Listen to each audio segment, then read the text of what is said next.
At sa atin naman pong regional news, modular cold storage, modernong imbakan ng high-value crops sa Bataan.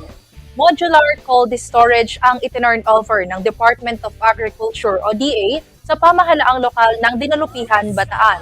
Ito ang kauna-unahang pasilidad sa bansa na pinatatakbo gamit ang solar at wind-powered energy system para sa post-harvest operations. Ang pasilidad ay bahagi ng Fiscal Year 2025 Cold Storage Expansion Program na pinondohan ng Agricultural and Fisheries Logistics Office.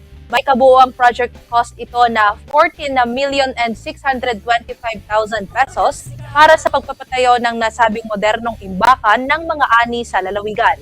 Ang unit na ito ay isang containerized system na may kapasidad na 9 hanggang 10 metric tons para sa mga magsasaka.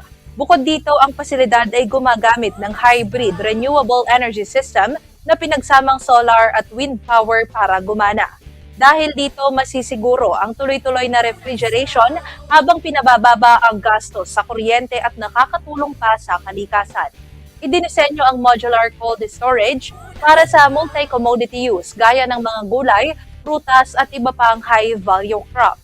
Sa pamamagitan nito, maiiwasan ang kontaminasyon ng mikrobyo at moisture loss na kadalasang dahilan ng pagkalugi ng mga lokal na magsasaka. Ang pagkakaroon ng cold storage ay nagbibigay ng pagkakataon sa mga magsasaka na i-regulate ang timing ng market release.